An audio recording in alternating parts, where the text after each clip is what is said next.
Au nom du Père et du Fils et du Saint-Esprit, ainsi soit-il, bien chers fidèles. En ce dimanche, 5e après Pâques, il y aurait tant à dire, aussi au point de vue justement de la religion catholique, de la loi de l'Évangile, de la loi de notre Seigneur Jésus-Christ, de la loi de l'Église, en ce qui concerne ce qui se passe dans le monde, dans nos pays d'Europe, ce qui se passe aussi dans la contre-église, c'est-à-dire l'église conciliaire, mais qui tient dans son sein, ou alors plutôt dans ses registres, plus que dans son sein, un grand nombre de catholiques, oui, qu'on appelait les catholiques perplexes, qui sans orientation, mais aussi si nous regardons ce qui était, ou ce qui est, ou plutôt ce qui était, le monde traditionnaliste, ce qui était, faut-il dire aujourd'hui, la fraternité Saint-Pédis, c'est désolant, c'est désolant, c'est déchirant, c'est désolant. Voir ce qui est en train de se passer dans cette fraternité. D'une part, oui, bien sûr, on espère que commence une prise de conscience qui manque depuis 2001, mais de l'autre part, on voit que peut-être c'est une prise de conscience à moitié et qui engendre seulement des litiges internes stériles, ridicules, un peu comme le monde riait lorsque les moines du mont Athos venaient à les mains pour des questions aussi quand même importantes. Il ne faut pas sous-valuter tout ça. Mais quand même, ce qui s'est passé le 10 mai à Saint-Nicolas de Chardonnay est extrêmement triste. Mais plus triste est la mi-mesure prise, faut-il dire, d'une part et de l'autre. Mais comme ça, il y a beaucoup d'autres choses aussi dans le monde. Dans cette Italie dans laquelle on veut lutter, de mettre en œuvre une loi qui ôte la, comment on dit, paterna potestas, le pouvoir d'éduquer aux parents qui ne font pas vacciner leurs enfants. Il est très important de s'informer aussi sur ces vaccins, parce que c'est tellement enrichi avec du venin, avec du poison, que on est porté à croire qu'on veut diaboliquement détruire le genre humain. Mais voyez, tous ces problèmes, et il y en a d'autres, mais qui quand même sont poignants et angoissants, ne doivent pas quand même nous ôter la sérénité et ne doivent pas nous éloigner de l'esprit de foi, d'espérance et de charité. Et pour cela, il est tellement nécessaire, dimanche pour dimanche, pendant la messe du dimanche justement, se plonger dans les textes liturgiques, de se nourrir de l'enseignement de l'épître et de l'évangile pour avoir la force pendant la semaine ensuite et la prière quotidienne de se tenir spirituellement debout. Voilà que donc l'épître de Saint Jacques nous est de grande aide, continue ce dimanche avec le mirable passage où Saint Jacques fait une comparaison entre ceux qui écoutent la parole de Dieu et ne la mettent pas en œuvre. Il les compare à ceux qui se regardent dans le miroir et après s'être regardés dans le miroir, ils oublient complètement comment ils étaient. Ainsi, chrétien superficiel, bien que peut-être quand même, d'une certaine manière, aussi assidu. Il va tous les dimanches à la messe, mais peut-être il fait même étudier l'enfant le catéchisme, l'interroge. Donc il sait, il l'écoute, il sait les choses, mais il ne met pas en pratique. Paragonez ce cas à celui qui se regarde, observe dans le miroir. Mais Saint Jacques dit, après, ne se plus regarder dans le miroir, il oublie comme il était. Ça peut nous sembler un peu étrange parce que nous dirions plutôt, mais non, ceux qui se regardent dans le miroir, au contraire, c'est normalement les gens vaniteux, les femmes, mais aujourd'hui aussi les hommes, presque à parité, si ce n'est pas plus, sinon, si les hommes ne sont pas aujourd'hui en partie plus vaniteux des femmes, donc ils se regardent dans le miroir et après ils se rappellent très très bien comme ils sont. Et ils n'hésitent pas un miroir ou une vitrine pour voir si tout est en place avec les cheveux, la pommade, tout ce qu'il faut pour se rendre beau et joli. Et alors les commentateurs nous font remarquer que Saint Jacques dit « Celui qui regarde son visage natif dans le miroir ». Donc, ils veulent distinguer entre le visage tel qu'il est par nature, sans intervention de la main humaine qui nettoie, qui coupe, qui peint, etc. Donc, il est dit, il ressemble plutôt au vieux professeur distrait qui, le matin, se regarde furtivement dans le miroir avec un vieux bic, se fait un petit peu la barbe, ensuite il est tard, il l'oublie, il est rasé à moitié, avec partout de la barbe encore, peut-être aussi le savon de la barbe, tout ça. Enfin, quelqu'un qui ne se soigne pas. Et celui, justement, qui écoute la parole de Dieu et ne la met pas en pratique, c'est comme, justement, ce vieux professeur qui, il est vrai, il va à la salle de bain, il prend le bic, il met un peu de savon, un peu de mousse, et quelque chose il fait. Mais c'est incomplet, d'une certaine manière. Pire que ne pas se faire pousser la barbe, au moins elle est complète, là, c'est une chose aussi un peu ridicule qui fait ensuite rire les élèves.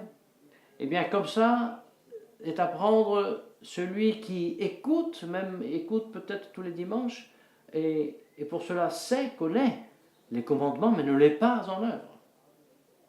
C'est très grave.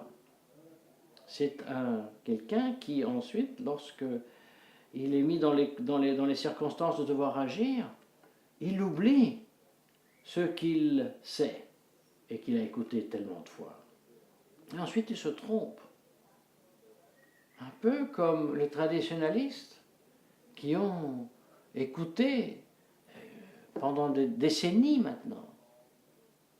Le concile, c'est pas bien, la liberté religieuse, c'est pas bien, l'écuménisme, c'est pas bien, il faut étudier le catéchisme de Saint Pédis, mais ensuite ils oublient qu'ils avaient entendu aussi une infinité de fois que c'est une hiérarchie qui est douteuse, qui peut-être n'est même pas une hiérarchie, surtout qu'il ne faut pas la suivre. Non, voilà. Maintenant, au contraire, on est très fiers d'être reçus par quelqu'un qui n'est même pas évêque, et maintenant, peut-être après toutes ces décennies, le doute qu'il soit pape est résolu, simplement il n'est pas pape. Et alors, on est fiers, on a été reçus par lui. Il nous a même donné toute la juridiction qu'on veut. Je peux ordonner des prêtres avec juridiction de Bergoglio. Alors je me suis oublié que Bergoglio n'est même pas évêque et encore moins pape. Et j'en suis fier. Quelle tristesse! Quelle tristesse! Et cette tristesse se manifeste ensuite en ce qui s'est passé, aussi très triste, à Saint-Nicolas du Chardonnay. Gare à nous, parce qu'il en faut peu à commencer à oublier. Oublier, non, non pas oublier, mais savoir sans mettre en œuvre. Et quand on agit, agir sans ce qu'on sait. Et alors, on a oublié quand même. Oublier sans oublier, mais sous le total, on a oublié. Et on a agi contraire à ce qu'on savait et qu'on avait appris. Gare à nous, parce que personne n'est immunisé, vacciné contre ce défaut de ne pas scruter quotidiennement, aimer, rechercher les vérités révélées, les commandements, l'examen de conscience en conséquence, avec cette intensité, avec ce soin, avec ce dévouement, comme la jeune fille vaniteuse qui presque sans même sans plus respirer, peint les yeux, les lèvres, étale la pommade se rend la plus belle possible. Et c'est ainsi que le chrétien devrait considérer non pas ses cheveux, sa barbe, ses lèvres, ses yeux, mais son âme devant le miroir des 10 commandements, de la feuille dans le missel où on se prépare à la confession, et rechercher avec intensité de plaire à Dieu et de ôter les souillures de l'âme. Alors oui, qu'on comprend qu'il sera heureux dans ce monde, et il sera heureux dans ce monde parce qu'il aura demandé au nom de Jésus-Christ d'être libéré de ses tâches, de ses vices, de ses péchés. Il aura demandé au nom de Jésus-Christ les vertus qu'il veut pratiquer, et il aura ainsi mis en pratique ce que Jésus-Christ aujourd'hui nous dit dans l'Évangile: tout ce que vous demanderez en mon nom, vous l'obtiendrez. Mais mon nom, prendre dans la bouche, sur les lèvres, mon nom, ce ne veut pas dire réciter une formule magique, comme les mantras diaboliques des religions orientales ou du yoga, où même sans savoir ce qu'on dit, on répète une phrase en pensant je ne sais pas quel esprit, mais l'esprit auquel on pense c'est qu'il est, et c'est un démon. Non. Prendre dans la bouche le nom de Jésus, ce n'est pas un mantra, mais c'est agir en pleine connaissance du sens et de la chose signifiée par le mot Jésus. Et c'est celui dans lequel nous sommes sauvés, dans lequel nous sommes incorporés par le baptême, par lequel son esprit nous recevons la vie qui nous fait vivre, qui est la grâce sanctifiante, et qui nous permet donc pour notre plein gaudium, pour notre pleine joie, comme dit notre Seigneur lui-même, d'obtenir ce qu'il faut, et ce n'est rien d'autre que vaincre le vice, vaincre le péché, et vivre de la vertu. Et c'est cela qu'il faut demander au nom de Jésus. C'est la même chose comme dire: en dehors de mon nom, vous obtiendrez rien. En dehors de mon nom, vous obtiendrez rien. Où c'est dehors de mon nom? Vous savez où c'est en dehors du nom de Jésus-Christ? En dehors du nom de Jésus-Christ, c'est là où Jésus-Christ a été mis dehors. Or, Jésus-Christ a été mis, par exemple, par le Concile Vatican II, dehors. Dehors de quoi? Dehors du catholicisme vécu dans la vie civile. Non, Jésus-Christ ne peut pas et ne doit plus être imposé à la vie civile comme référence. Bon, alors si le Concile a mis dehors de la vie civile Jésus-Christ, dans cette église, je ne pourrais pas invoquer le nom de Jésus pour la vie civile, a été mis dehors. Même chose dans la vie civile elle-même, celle fondée sur les principes des droits de l'homme, instaurés, incarnés, mis en pratique avec la guillotine au moment de la Révolution française. Qu'est-ce qui s'est passé? Nous faisons une très belle société où tous sont frères, tous sont égaux, tous sont libres, et Jésus-Christ est en dehors. Alors, dans ces sociétés, n'étant pas Jésus-Christ, je ne veux pas demander rien en son nom. Mais bien chers fidèles, le savent, nous demandons. Les fidèles, les chrétiens, qui par exemple hier à Rome ont défilé pour manifester pour la vie, très beau, très bien, contre l'avortement, très bien, contre l'euthanasie, très bien, contre le gender, très bien, contre le mariage des homosexuels, très bien. Mais le savent-ils où ils sont allés manifester? Et ceux qui peut-être ont prié, savent-ils dans quel contexte ils ont invoqué le nom de Jésus? Dans un contexte qui l'exclut. Quel est ce contexte qui l'exclut? Les constitutions modernes de nos États. Alors je vais manifester dans la rue, je veux une loi qui me protège, je veux une loi qui ceci, une loi que cela. Mais au nom de quoi se font-elles les lois dans la société moderne? Au nom des droits de l'homme, desquels Pie VI pape disait qui sont une monstruosité parce que radicalement contraire aux droits de Dieu.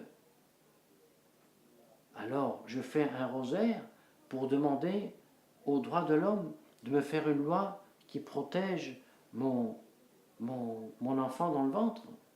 Oh, certains, je peux bien sûr, de facto et sur le moment, demander que je sois protégé. Mais ce n'est pas une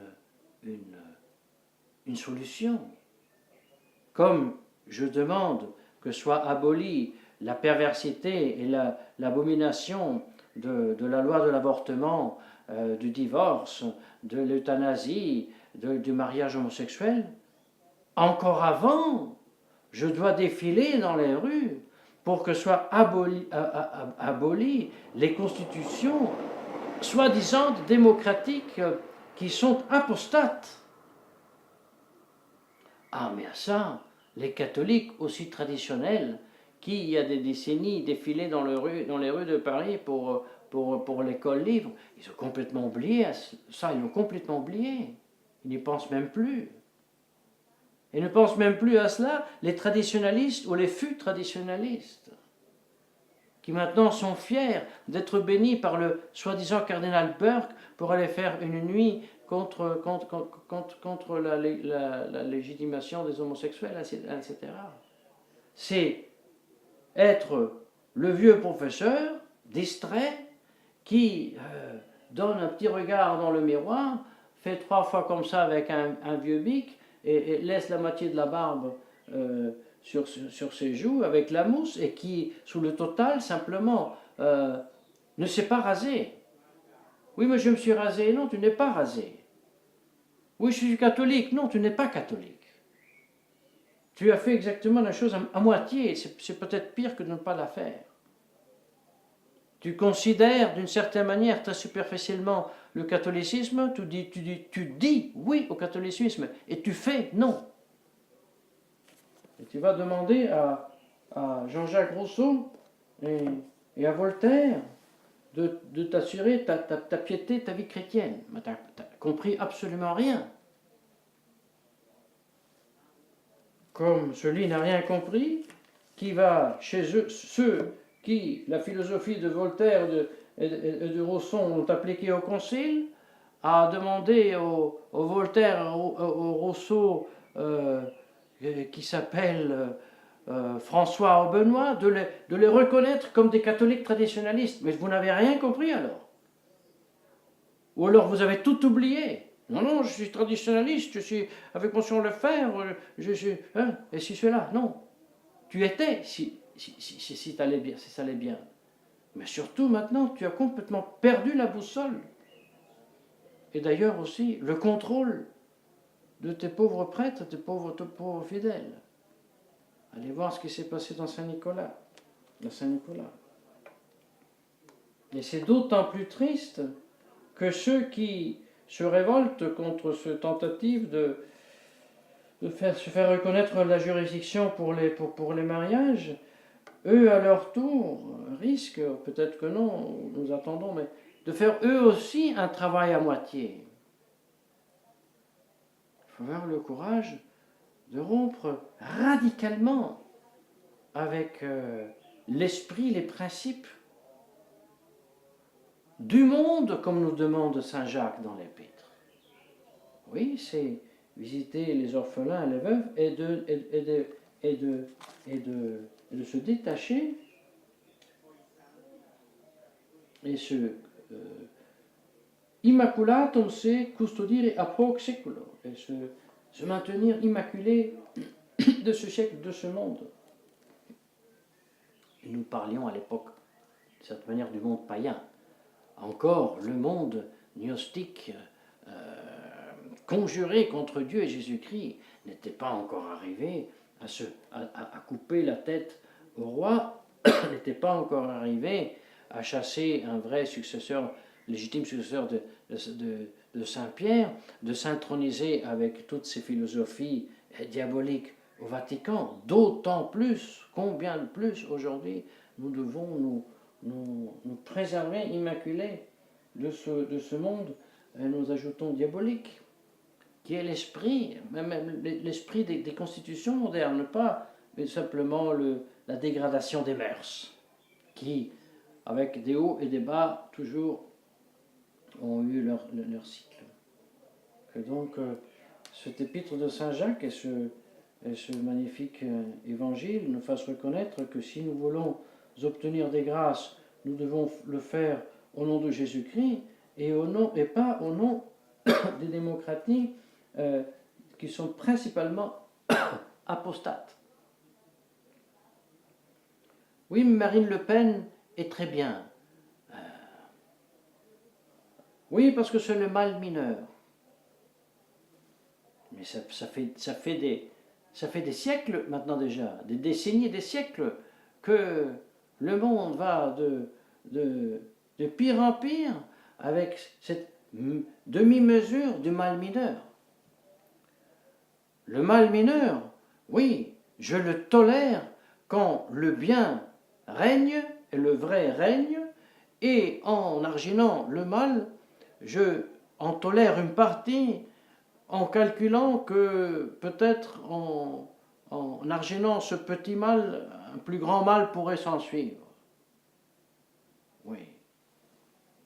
Mais non pas dans la situation actuelle où règne l'apostasie, où j'ai encore la liberté physique d'aller protester contre cette apostasie, comme je proteste dans la rue contre l'avortement et le divorce. Mais avortement, divorce, euthanasie, homosexuel, tout ça, c'est la deuxième table des commandements.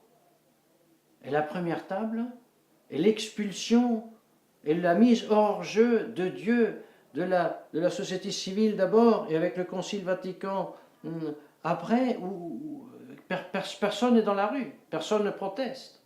Non, parce que c'est de l'Église sans Dieu que je veux être reconnu catholique, et de l'Église sans Dieu contraire à la vie humaine que je veux être protégé contre la mort. Mais alors on est vraiment mené par le bout du nez, par notre faute. Parce que nous n'avons pas considéré avec attention la loi parfaite de la liberté que nous propose Saint Jacques. Et nous allons raser à moitié, à nous rendre ridicules devant nos élèves. Que Dieu nous garde. Que la Sainte Vierge Marie nous obtienne la grâce de connaître, de ne pas oublier et de mettre en œuvre ce qui a été révélé et ce que nous enseigne l'Église au nom du Père et du Fils, Saint-Esprit, ainsi soit-il.